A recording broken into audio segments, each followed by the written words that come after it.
These last 2 days on trail have been by far the worst. The last desert section is such a godforsaken wasteland. It's miserable, the wind is insane. I can barely stay on the side of the mountain. It's blowing me any way it wants to. Hoping it calms down because I got a lot of miles to make today. I'm trying to get to a campsite at 681. I think I'm at 630. So I got almost 30 miles today and tomorrow.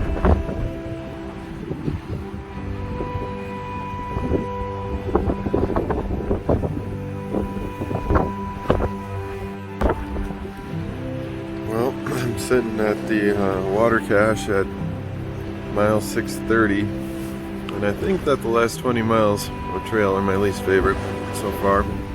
Definitely the windiest and some of the most difficult. I guess there's a creek up ahead and a cabin about 13 miles, so I'm going to drink a liter of water and then probably take 3 more with me. One of my bottles flew out of my bag. The wind is, some of the gusts have to be close to 100 miles an hour or more. It's blowing me off the trail, into the bushes. Thankfully not off the trail, down the side of the cliff or anything, but I'm reading the gut hooks, and it looks like we've got some bear sightings at this cabin.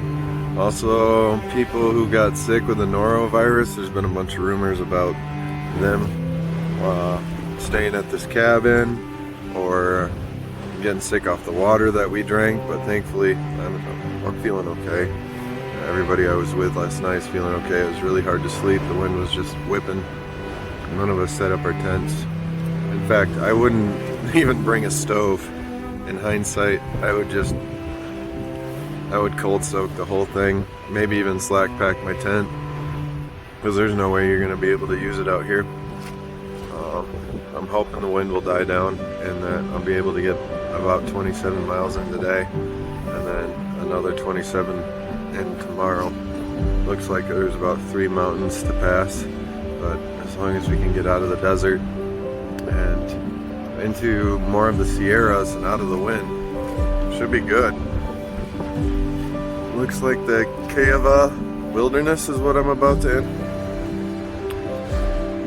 Of course we're going to climb up that, but that should be the steepest climb of the day. Hopefully it won't be windy. Oh yeah, and I forgot that there was a sighting of some rattlesnake pit as well. So bears and rattlesnakes, but honestly the wind is probably the worst. Thankful for the bad days because they help you appreciate the good ones a little bit more. I'm gonna have to do something about all this hair because it's just out of control and it's starting to bother me. Yep, still one of the worst hikes. Probably worse than San Jacinto, just because the wind is trying to rip you off the mountain or throw you up it. There's a 50-mile-an-hour wind waiting for me right there. So I thought I'd take a minute and show you. This is what the godforsaken desert looks like. Hopefully this will be for like the last time. I think I have to make it through here, up over that point, and then I'm on the other side of this mountain. I think I'll be out of the wind. So I camp somewhere out there in this wind. Amen. This road, this path, all the way down this road, and up here, 7,000 or 8,000 feet, and you can see I'm just getting blown everywhere. Just standing here, and this isn't even a windy spot. Easily 3 of the worst days in my life have been the last 3 days. The wind has just been incredible. The elevation okay, except sometimes you have to cling to the side of the mountain so you don't get blown off. But 5 miles away, a couple friends, they're gonna rescue me, pick me up, feed me, clean me up, get me to a campground, and then I can reevaluate. I guess the wind's supposed to stop here. I can only imagine what this audio sounds like. I'm trying to figure out which one of these is Whitney Somebody told me that one of them was, but I don't know.